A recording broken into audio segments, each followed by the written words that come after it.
Hello viewers, কেমন আছেন সবাই? আশা করি সবাই ভালো আছেন।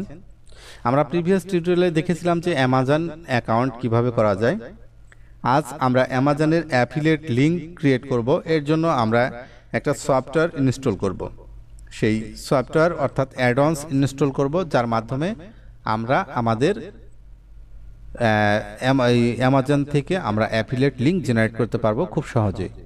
তো সেটা করার জন্য আমরা আমাদের অ্যামাজন ওয়েবসাইটে আমাদের যেতে হবে। তো আমরা এখানে চাইলে আমরা এখানে লিখব অ্যামাজন অ্যাসোসিয়েট, লিখে আমরা সার্চ করব। তো আমরা এখানে অ্যামাজন অ্যাসোসিয়েটে আসলাম। আসার পর এখানে দেখতে পাবেন অ্যামাজন অ্যাফিলিয়েট প্রোগ্রামস। তো এখান থেকে আপনারা অ্যামাজন অ্যাসোসিয়েটে আসবেন। আসার পর এখান থেকে আপনারা সাইন ইনে ক্লিক করবেন। এবার আমার এখানে ইউজার এবং পাসওয়ার্ড দেওয়া লাগছে না কেন? কারণ আমরা এর আগে যখন অ্যাকাউন্ট করি তখন আমরা ব্রাউজারে এই ইমেল অ্যাড্রেস এবং পাসওয়ার্ডটা সেভ করে রাখছিলাম বিধায় আমরা এখন আর আমাদের এই পাসওয়ার্ড দিতে হচ্ছে না। কিন্তু এই জিনিসটা কখনোই করবেন না, কারণ এই জিনিসটা করলে আপনার অ্যাকাউন্টটা যে কোনো সময় হ্যাক হয়ে যেতে পারে। অতএব আপনার ব্রাউজারে কোনো ইউজার নেম এবং পাসওয়ার্ড কখনো সেভ করে রাখবেন না। তো আমি এটাকে লগ ইন করে নিচ্ছি, সাইন ইন করলাম।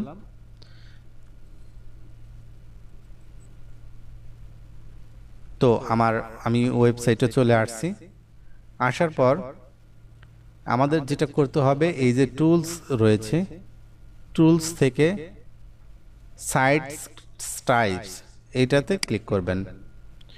এই যে অ্যাডঅনসটা রয়েছে, এই অ্যাডঅনসের কারণে আপনার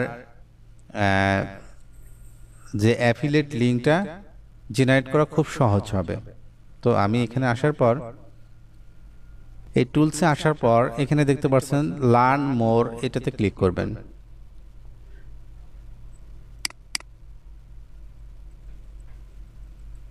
লার্ন মোরে ক্লিক করার পর এখানে আসার পর দেখতে পাচ্ছেন ডিসপ্লে সেটিং।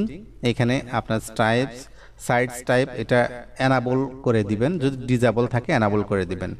তারপরে এখান থেকে টিক দিয়ে দিবেন গেট লিঙ্ক অথবা শেয়ার বাটন যেন থাকে। তো এইবার আমরা যদি সরাসরি অ্যামাজনের ওয়েবসাইটে যাই, এইবার দেখেন আমরা যে কোনো প্রোডাক্টের অ্যাফিলিয়েট লিঙ্ক খুব সহজেই জেনারেট করতে পারবো। তো এখানে দেখতে পাচ্ছেন যে এখানে যে বারটা দেখতে পাচ্ছেন, এটা হলো সাইটস টাইপ। এখান থেকে খুব সহজেই আপনার যে কোনো অ্যাফিলিয়েট লিঙ্ক জেনারেট করতে পারবেন। অর্থাৎ এখান থেকে টেক্সট লিঙ্ক নিতে পারবেন, ইমেজের লিঙ্ক নিতে পারবেন, এবং টেক্সট এবং ইমেজ দুটাই লিঙ্ক নিতে পারেন। তো তার আগে আপনাকে এখান থেকে প্রোডাক্ট আগে সিলেক্ট করে নিতে হবে। তো আমি এখান থেকে যে কোনো একটা প্রোডাক্ট আগে সিলেক্ট করে নিই। নেবার পর আপনারা দেখতে পারবেন যে কিভাবে খুব সহজেই আপনার অ্যাফিলিয়েট লিঙ্ক জেনারেট করা যায়। এখান থেকে আমি যে কোনো একটা প্রোডাক্ট আগে ওপেন করি। এরপর আমি এই প্রোডাক্টের অ্যাফিলিয়েট লিঙ্ক আমি নিতে চাচ্ছি। সেক্ষেত্রে দেখেন এখানে কোনো অ্যাফিলিয়েট লিঙ্ক কিন্তু নেই। আপনি চাইলে এখান থেকে অ্যাফিলিয়েট লিঙ্ক নিতে পারবেন না, কিন্তু আপনার এই যে আপনার অ্যাডঅনসটা ইনস্টল করেছেন, সেই অ্যাডঅনস ইনস্টল করার বদলতে আপনি এখান থেকে আপনার অ্যাফিলিয়েট লিঙ্ক নিতে পারেন। তো এখানে যখন টেক্সট আপনার অ্যাফিলিয়েট লিঙ্ক নেবেন, সেক্ষেত্রে এখানে ক্লিক করবেন। ক্লিক করার পর আপনার অ্যাফিলিয়েট লিঙ্ক আপনার এখানে শো করবে। তো দেখতে পাচ্ছেন যে এখানে ক্লিক করার পর এখানে আমার স্টোর অ্যাড্রেস এবং আমার এখানে হলো ট্র্যাকিং অ্যাড্রেস আইডি, এবং এটা হলো আমার অ্যাফিলিয়েট লিঙ্কের শর্ট ফর্ম। আমি যদি এখানে ফুল লিঙ্ক নিতে চাই, সেক্ষেত্রে দেখেন এখানে ক্লিক করলে আমার এখানে ফুল লিঙ্ক চলে আসছে। এখানে আমার স্টোর অ্যাড্রেস, স্টোর আইডি এবং ট্র্যাকিং আইডি সহ এর ভিতরে রয়েছে। অর্থাৎ এই লিঙ্কের থ্রুতে যদি আমার কোনো প্রোডাক্ট সেল হয়, সেক্ষেত্রে আমি আমার সেলস কমিশন পাবো। তো এটা দেখার জন্য আপনার সেলস কমিশন আপনি কতটুকু পাচ্ছেন, সেটার জন্য এই যে আর্নিংসে ক্লিক করবেন।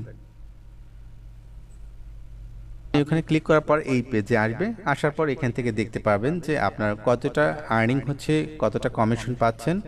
তো এখান থেকে কতটা ক্লিক পাচ্ছেন, সবগুলোই আপনার এই সব ইনফরমেশন এখানে থেকে পাবেন। তো আমি নেক্সট টিউটোরিয়ালে দেখাবো যে কিভাবে আমরা মানে হাই কনভার্সন প্রোডাক্ট নিয়ে আমরা অ্যাফিলিয়েট করতে পারি, অর্থাৎ কোন প্রোডাক্টগুলো বেশি সেল হয় এবং কোন প্রোডাক্টগুলোর বেশি কমিশন পাওয়া যায় সেই বিষয় নিয়ে আমরা পরবর্তী টিউটোরিয়ালে দেখব। পরবর্তী টিউটোরিয়াল দেখার আমন্ত্রণ জানিয়ে আজকের মতো এখানে বিদায় নিচ্ছি। আল্লাহ হাফেজ।